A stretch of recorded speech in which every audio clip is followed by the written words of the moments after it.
vous pouvez nous dire d'où vient cette histoire et cette puissance du romanesque que vous déployez pour nous? C'est très difficile, même pour les auteurs, et ça peut paraître mystérieux pour les lecteurs, c'est très difficile de dire d'où viennent les histoires. Moi, j'ai toujours l'impression, quand j'écris, que l'histoire est cachée quelque part dans le plafond. C'est une image, mais je vous assure que très souvent, quand j'écris, je fais ça. Et j'ai l'impression qu'il y a comme un double fond, un double plafond, et que les histoires, elles sont juste parquées dans une sorte de limbe, et on tire, et elles descendent. Je ne sais pas ce qu'elles font là, je ne sais pas qui les a mises là-haut, mais c'est là qu'elles sont. Alors, ça peut paraître un peu mystique, etc., mais enfin, mais c'est mon expérience d'écrivain. Alors, maintenant, si on prend cette histoire précisément, l'histoire de Rose, j'arrive à voir sur quel fil j'ai commencé à tirer quand ce roman est né.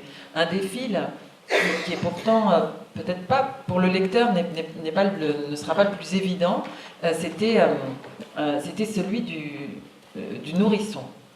J'avais remarqué, et vous l'avez peut-être remarqué aussi, que le nourrisson est très absent de la littérature. Personne n'en parle, personne ne s'y intéresse. Bon, il y a des enfants qui naissent, il y a des enfants, mais le tout petit, on ne le voit pas. C'est très dur à décrire d'ailleurs. Et puis c'est très périlleux, et puis ça peut être très ennuyeux. Pour preuve, les gens qui ont un enfant et qui vous parlent de leur enfant, c'est très ennuyeux. Donc c'est peut-être pour ça que les gens se sont dit, bon, c'est déjà pas un sujet de conversation, on va pas en faire un sujet littéraire. Ils sont sages, mais moi, dès que quelque chose est impossible, ça m'intéresse. C'est bien pour ça que je fais de la traduction, par exemple, vu que c'est impossible. Et alors, cette histoire de nourrisson, je me suis dit, tiens, pourquoi pas essayer. Donc je voulais faire un livre dans lequel un nourrisson aurait le premier rôle. Alors, bon, c'est pas exactement le cas au final, mais quand même, c'était un des premiers mouvements. Mon premier mouvement, c'était de me dire, tiens, comment faire pour attraper ce personnage absent de la littérature et pour l'élever, pour qu'il se passe quelque chose et pour qu'il y ait une fascination et un échange avec le lecteur autour de cet être sans mots, sans forme, mais très puissant. Donc, voilà ce que je peux dire sur le premier mouvement. Après, sur ce que vous dites de l'ampleur ou de l'élan, alors, il y a plusieurs possibilités. D'une part, j'avais, avant ce roman, écrit un recueil de nouvelles, et avant ça encore un essai.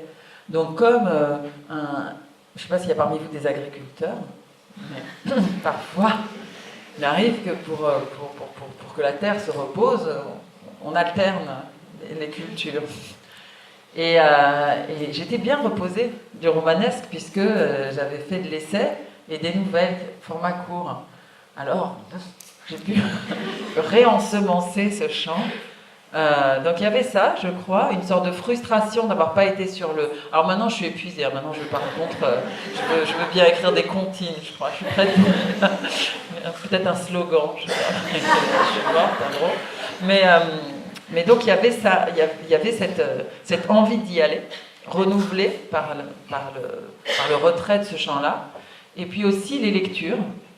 Les lectures, pour moi, c'est très important. Souvent, il y a une question qui revient, on vous dit, est-ce que la question des influences. Puis, moi, j'ai souvent lu des auteurs qui disaient, moi, quand j'écris, je lis pas, j'ai trop peur d'être influencé. Bon, moi, c'est le contraire.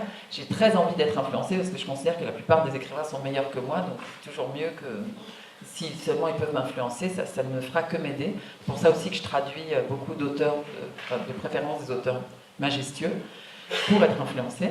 Et donc, il se trouve que j'avais lu, par les hasards de l'histoire, il y a toute une littérature que je n'ai pas lue à l'âge où la plupart des gens la lisent, c'est-à-dire la littérature d'aventure. Je pense que si j'avais lu Les Trois Mousquetaires à 13 ans, je n'aurais pas réussi à le lire, j'y arrivais pas. Et même à 17, moi j'ai commencé par ne pas lire, puis lire des livres très difficiles. Et je pouvais lire que des livres très difficiles. Et les livres réputés faciles, d'aventure, etc., j'y arrivais pas. Donc j'ai lu Dickens, Dumas, à très haute dose, il y a 3 ans. Alors ça m'a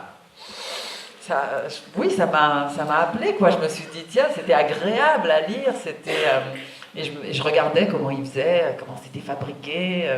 Alors, ça aussi, ça m'a poussé.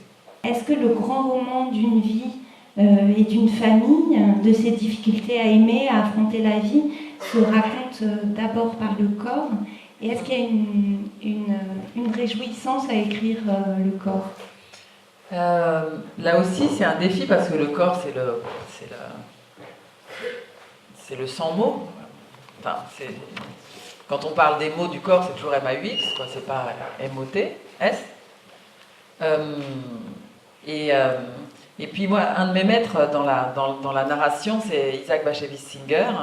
Et lui, il était toujours l'ennemi des constatations psychologiques. Il disait, n'écris jamais elle était triste, écris elle a mal au ventre, tout le monde comprendra. C'est mieux, c'est plus direct et c'est plus vrai. Parce qu'après tout, on ne sait pas. Mal au ventre, ça veut dire à la fois triste, à la fois angoissé, à la fois... Mais ça c'est quelque chose qui existe. C'est justement, c'est la méfiance, et c'est assez touchant d'une certaine manière qu'un écrivain puisse manifester autant de méfiance à l'égard des mots, et surtout des mots abstraits, des notions.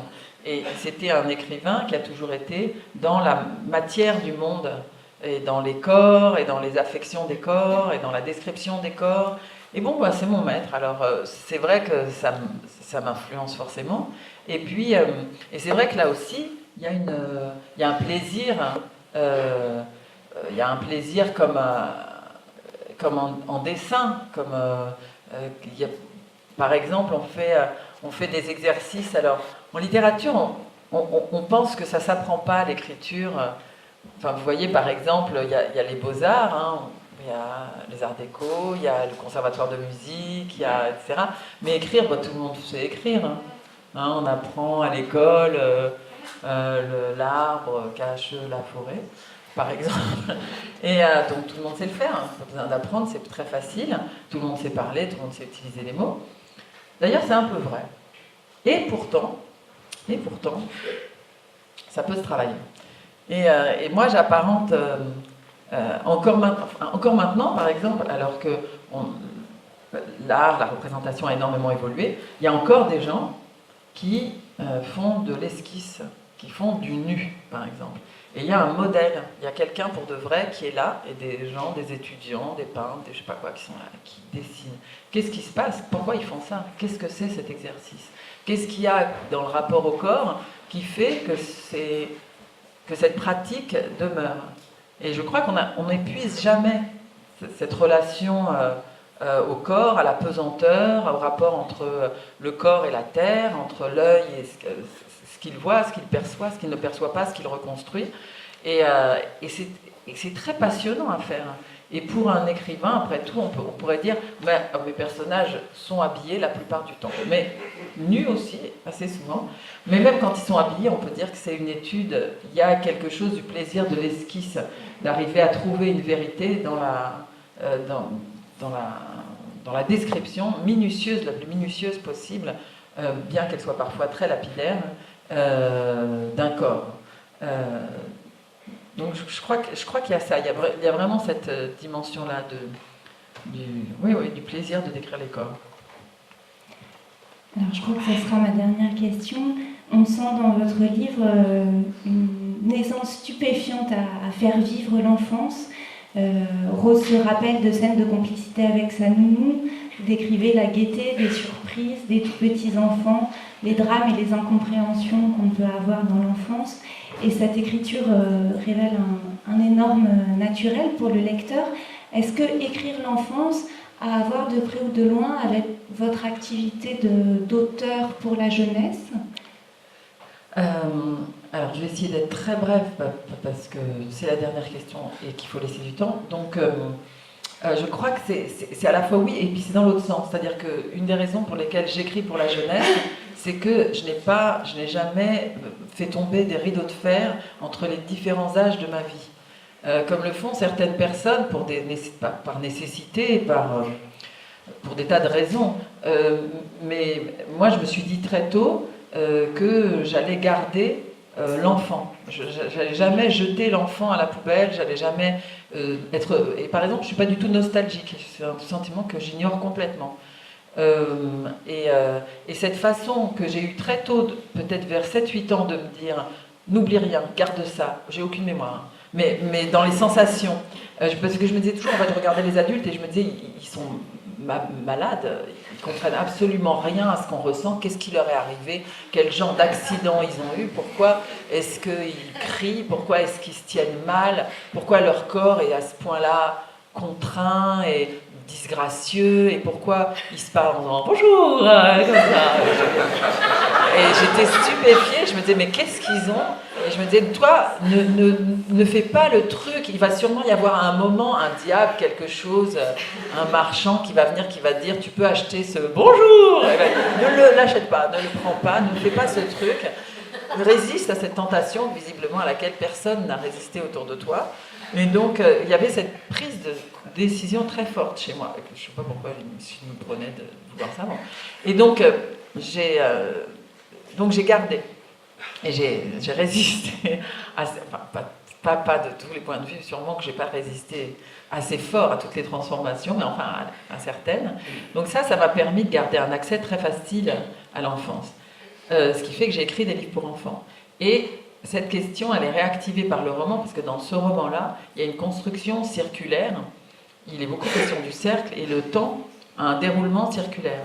Et en fait, ce que je décris avec ce déroulement circulaire du temps, c'est-à-dire que les épreuves se représentent dans la vie du personnage, elle a l'impression de revivre les choses, c'est pas qu'on va nulle part ou qu'on tourne en rond, c'est plutôt l'idée qu'on s'enroulerait sur soi-même, c'est une forme de mystique existentielle, hein, on s'enroulerait sur soi-même, que la vie ne serait pas cette espèce de flèche ou de vecteur qui fait que, en fait, à chaque âge, vous perdez, quand vous avez 11 ans, ah, j'aurai plus jamais 10 ans, quand vous avez 12 ans, ah, j'aurai plus jamais 11 ans, etc. Non, en fait, chaque âge s'empile, s'améliore, etc.